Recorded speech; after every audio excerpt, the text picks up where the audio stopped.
Hello, Astro friends. It's Melanie today on the 7th of April 2026 with the Astro Weather starting tomorrow, the 8th of April, and going until the 14th.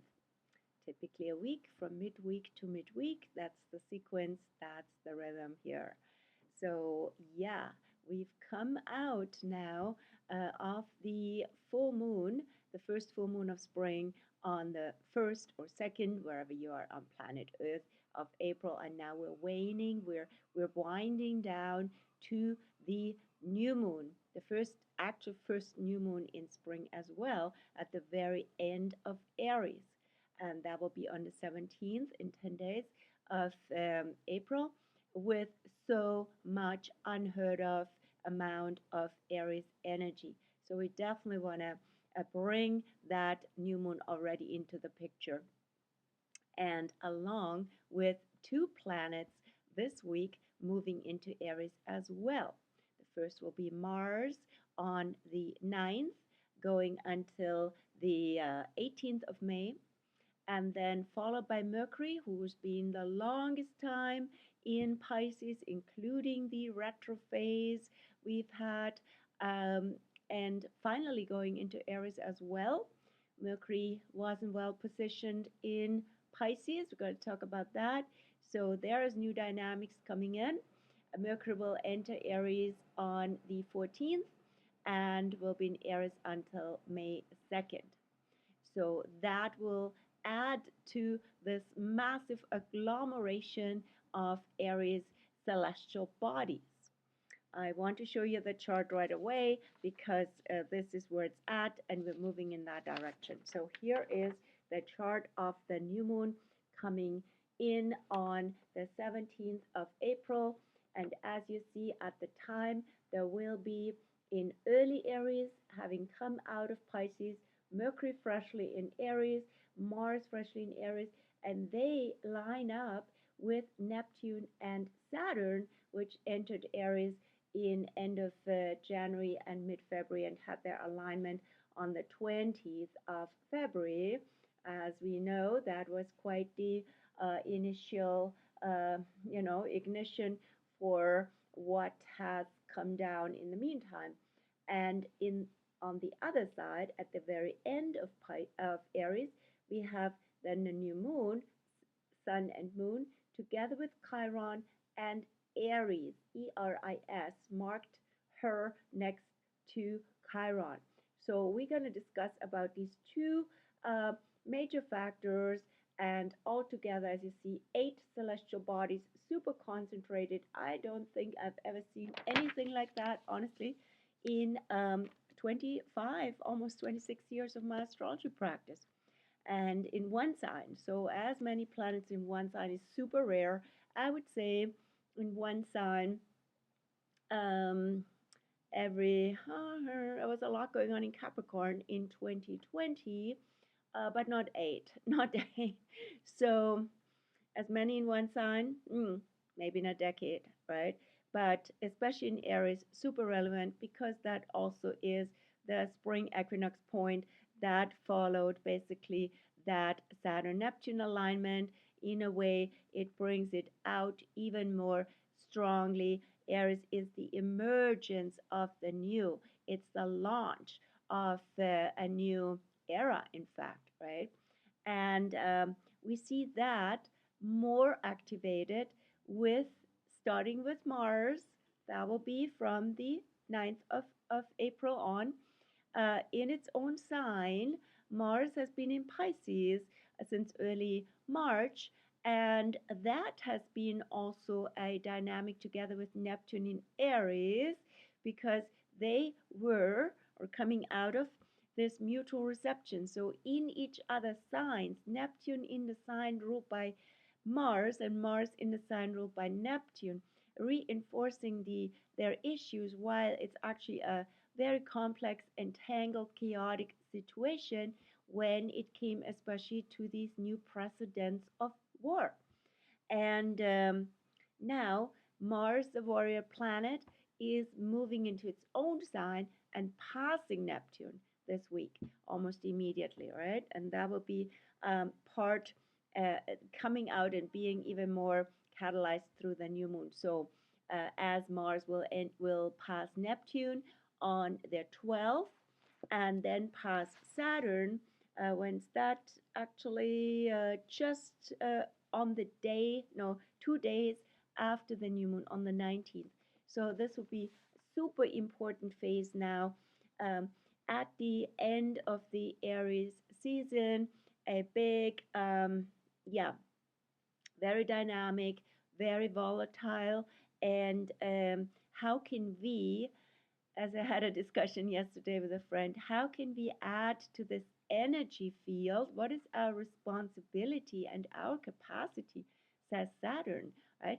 What can we add to this energy field and infuse this energy field with, which is Neptune, um, with a quality of presence, with a transcendence, not a spiritual bypass. It's a fine line, and you might be tempted to just want to escape what's going on in the world, which is not technically happening here where we are, but it influences, which is Neptune, everything, right? And of course, also the economy and so on, and the um, overall energy and overall atmosphere. So, what can we add to it? How can we be more present? Saturn and Neptune, especially in early Aries, are a lot about presence. How can we seize the day? You could see it that way, but also, um, especially together with Mars, but at the same time also add more presence and more real aliveness into our lives, right? And with each other, and showing up authentically, being really present for what is, and also helping to lift and open up this very dense, right? Saturn, it's like a matrix, it's like a locked in situation, right? That you can't get away from. It's like a prison, right? It's like feels like a quality of punishment or a quality of um, mm, more causes add to more effects, right? So this is a karmic loop and a karmic trajectory, right? So from the Neptune perspective, how can we dissolve it? How can we actually let go internally from and not feed all this energy in an agitated and anxious and panicky way, but actually um, offer holding space and being present, and let that bring out our spiritual best, right?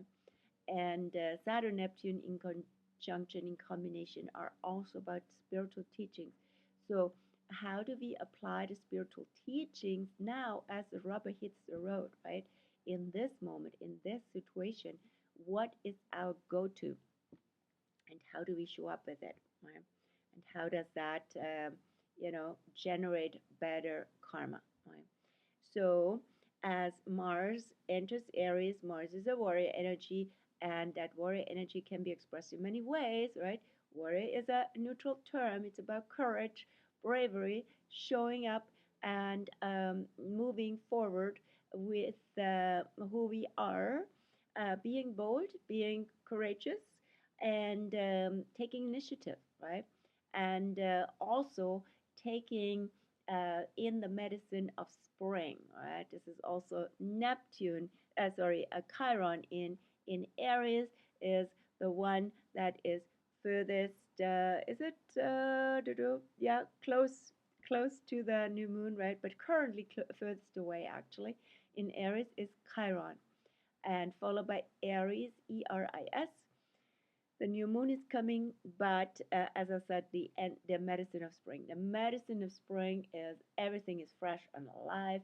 The leaves, we can almost watch them grow. It goes so fast, and life is coming in again. So it's the antidote to all um, uh, this destructive war, right? So do you stand for life? Do you stand for life, or do you stand for war? Or do you actually wage war against war, right? So it's that escalation spiral. We don't want to join that. That is very much old empire, old hierarchies, old, entanglements and codependencies on those who run the world.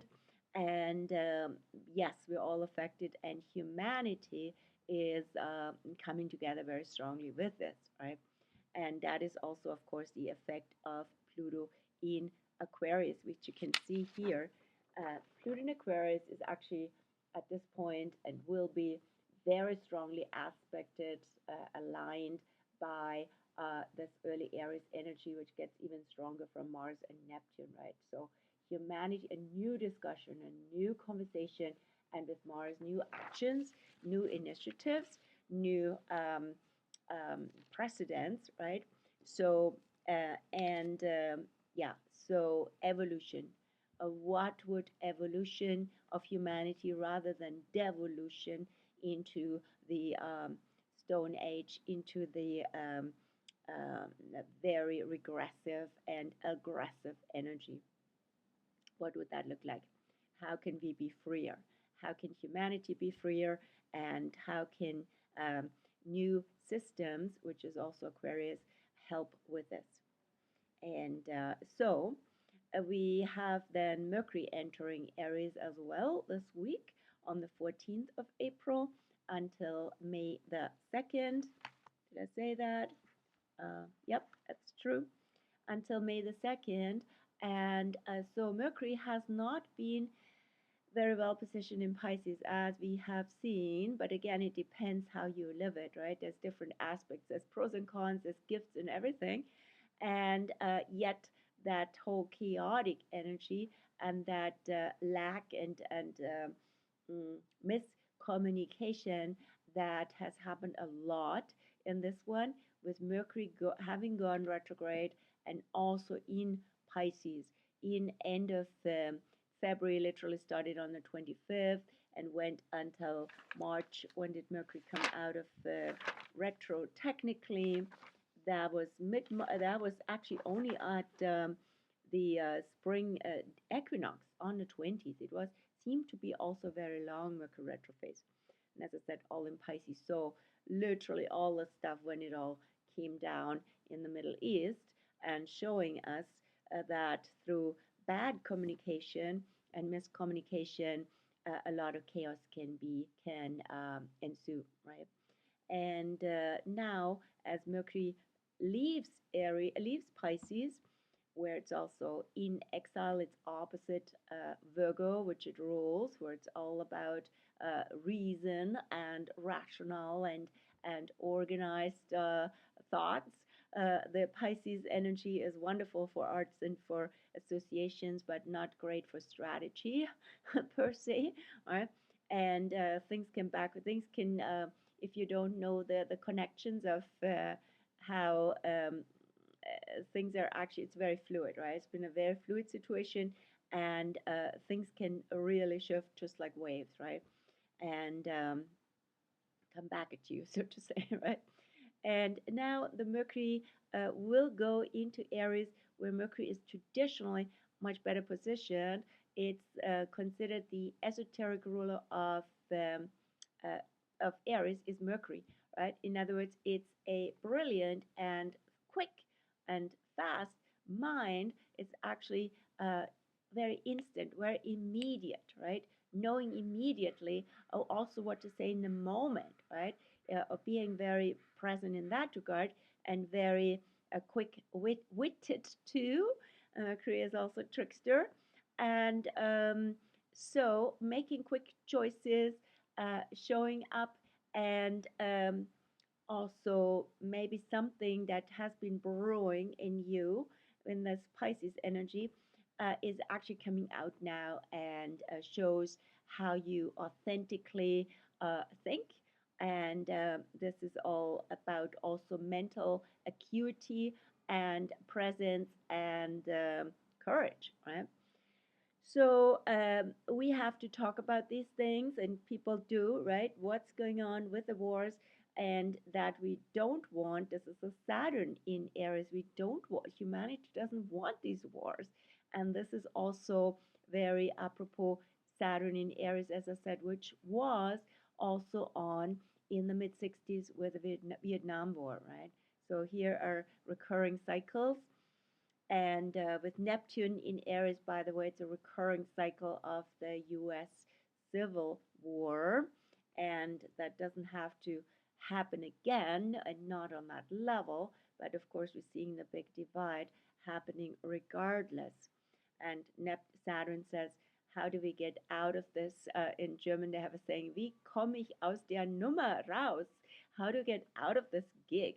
It's not very funny, but it's like how to get out of this new precedent scenario that the world got into with all this Pisces energy.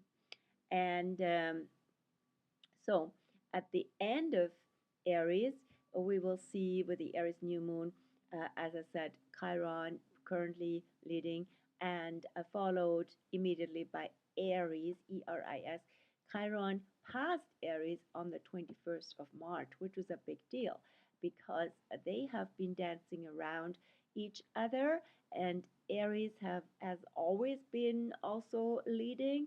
Well, then Chiron led again, so it was like an interchangeable dynamic in the last 2 years, especially since Aries has been a very long time in Aries since 1927, and it goes on until the 2040s. So we've had what's Aries about. I referred to her before, but if you haven't heard it yet, here it is. Aries is the archetype of division and discord. She was a goddess, I believe, in the Olympus in the Greek pantheon, who was not invited to a wedding and got really upset and created all sorts of division and intrigue, right? So um, throwing wedges into between people, and eventually, which led to the start of the Trojan War, right? So Aries in Aries also shows up that sometimes small, apparently small things can escalate, and it's all about how do we catch it early. And yeah, we know a lot about that now.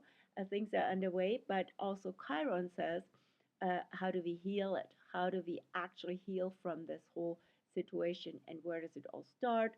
Maybe with competition, with yeah, all sorts of de misplaced energies, basically, to put it neutrally.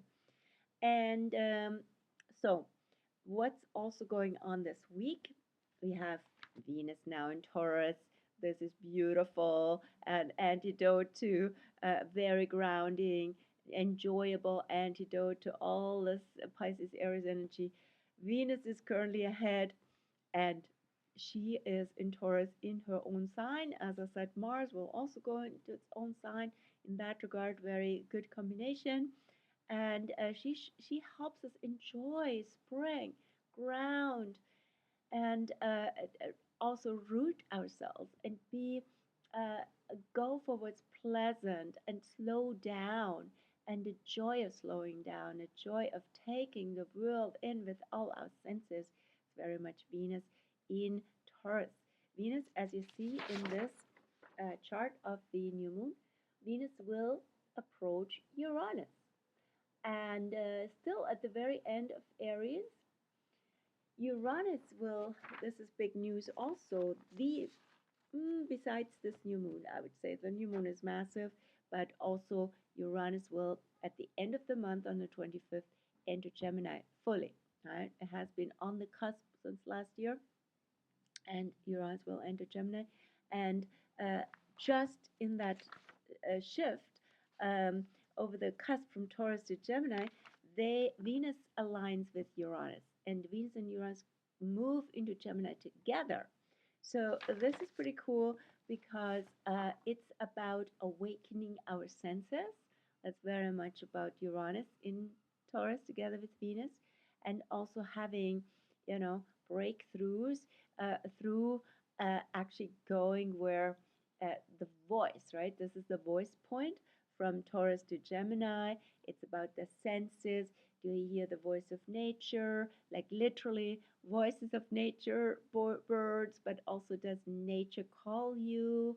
And how does your own uh, physical nature and your divine nature call you also to ground the light and anchor the light?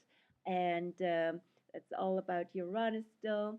And yeah, and so how can we, another discussion with a friend just now today, we might have the impression with Uranus in Gemini that there are parallel universes, that there are like in our, not in a mm, astrophysical definition, but in our own experience, right? That there are different worlds that we can tap into. It all depends, like Gemini is ruled by Mercury, right? Depends on our mind, right? Where the mind is going. If the mind is going this trajectory or this branch, it goes into this world, or there's an alternative and a parallel dynamic that we can tap into.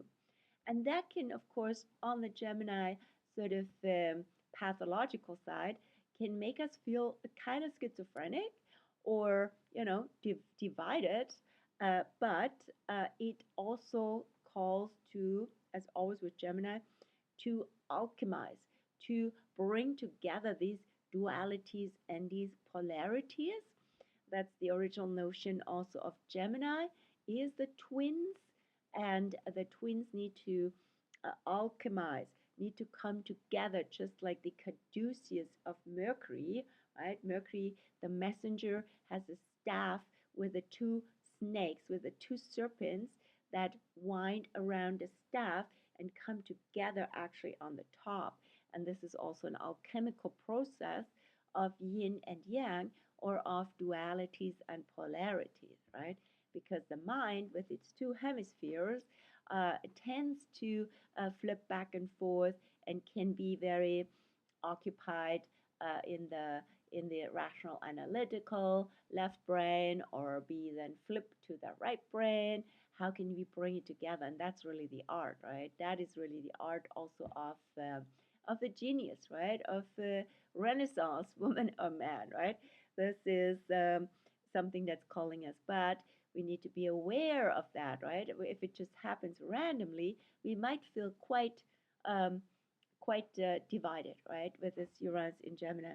And of course, Uranus in Gemini has a huge, is hugely expressed in this world, um, as it only just enters Gemini, will be there till 2033, right, with AI and all the machine and innovative, revolutionary way of thinking, of information processing, of learning. Machines are learning faster than humans. So Uranus rules Aquarius, where Pluto is. So it's basically an ambassador of that Pluto in Aquarius, be a deeper backdrop of the new era that is has just started. And so we don't want to have our thinking disrupted too much, and also distorted, and so that we outsource, right? Outsource creativity, we outsource our own thinking processes, we atrophy. I heard a definition of AI also, atrophied intelligence on the human level. So anyway, and yeah, so this is in the making, not acute this week, but I want to introduce it already, of course. And we have also currently in the picture, almost a bit lost and forgotten, Jupiter in Cancer, unaspected, right? So this is an unaspected planet, since everything is happening here. This is the biggest concentration actually of the year, and if not, in a long time that I've seen, that you have planets going on basically just in these signs of one, two, three signs. No, wait a minute. One, two, three, four signs. Four signs from early Aquarius to almost early Gemini. And this is that bowl shape here now where everything happens. So this is everything is empty here.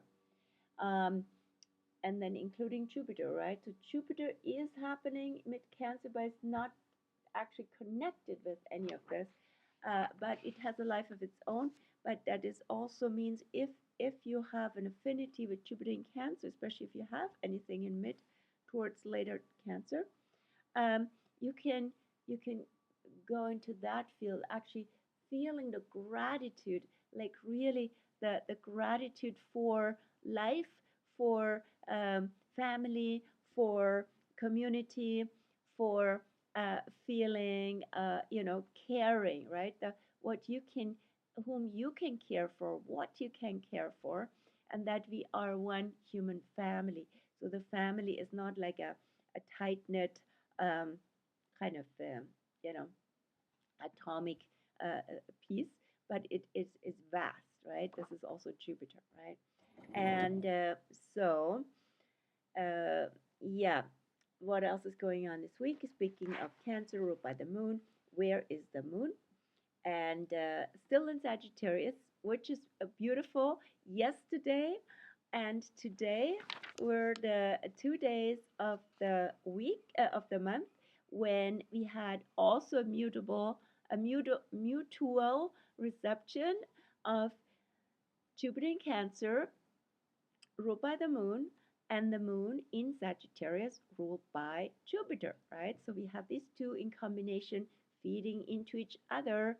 So it's actually a beautiful, and I totally experienced that also myself with beautiful invitations and sharing with friends where you really feel emotional affinity, extending ourselves, being generous, being offering our love and goodwill and having some philosophical discussions, but all in the spirit of safety and because we care, right? That is also the Cancer side.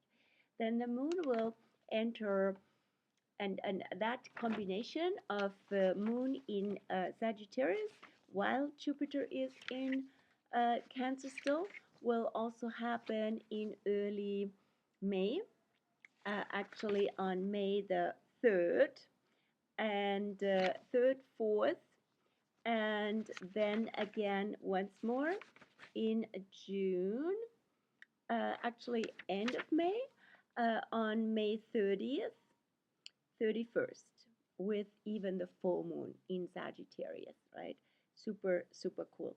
And the following time, Jupiter will be already in Leo.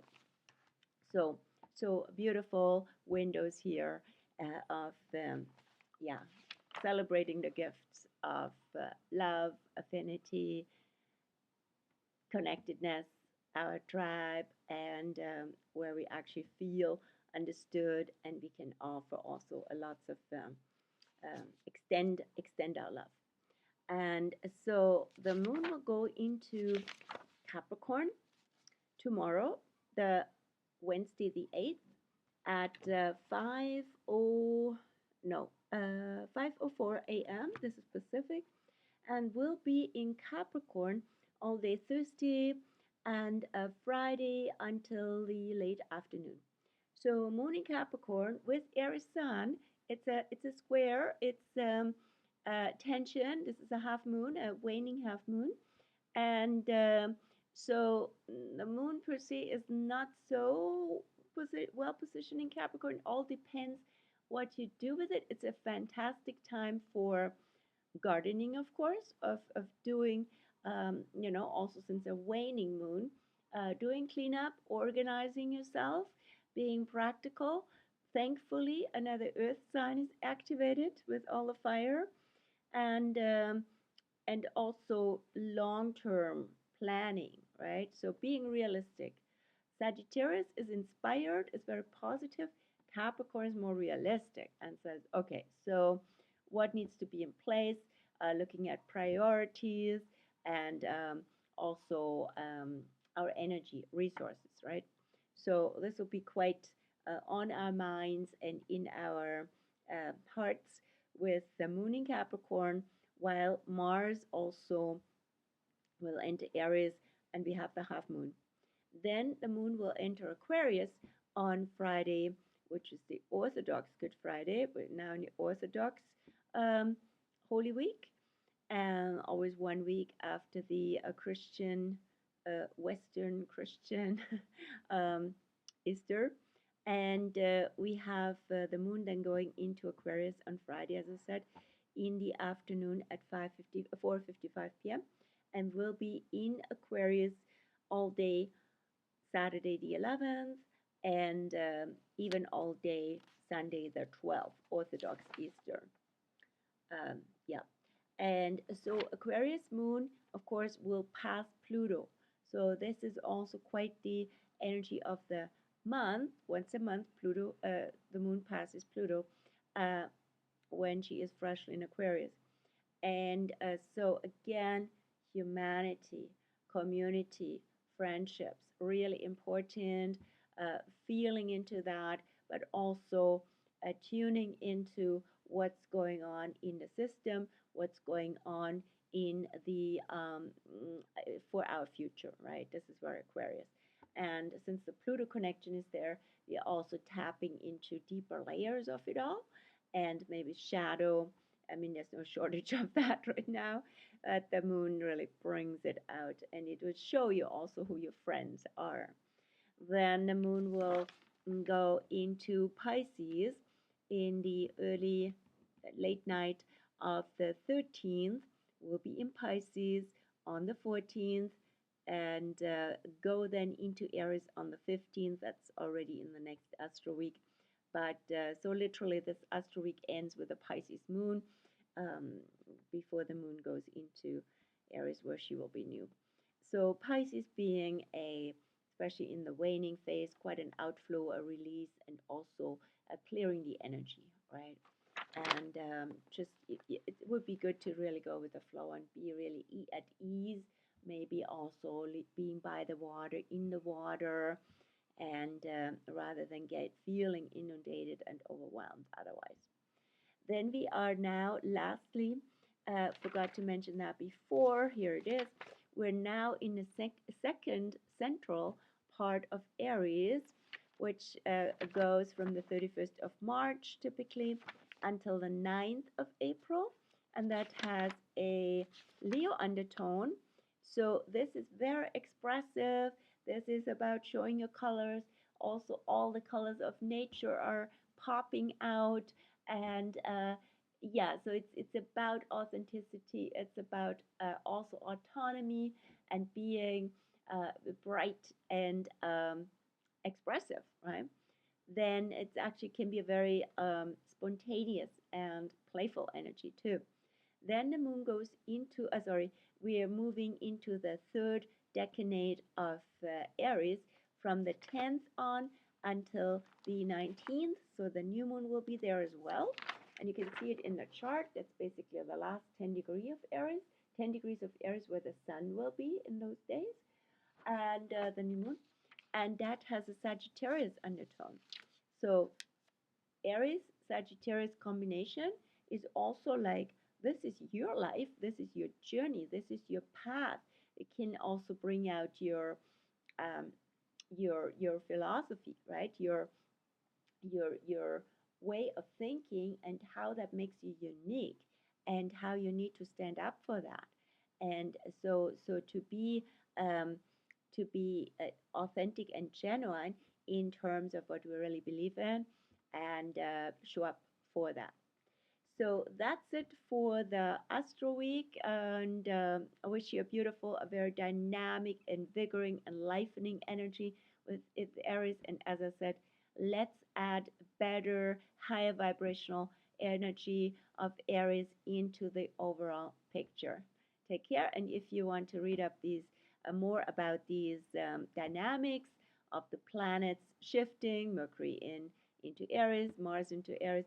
You can read that also on my blog, which I post below, and you can see daily posts on Facebook and on Instagram. Again, the links are below, and you're most welcome to share this video for those who might be interested in that, especially if you have lots of Aries energy yourself, and also if you or your friends have lots of Cancer would be squared by Aries, or Libra opposed by Aries, or um, Capricorn squared by Aries again, right?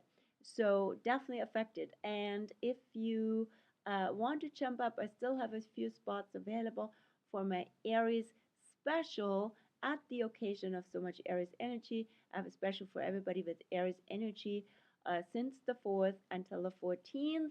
And you can find that on my Facebook page.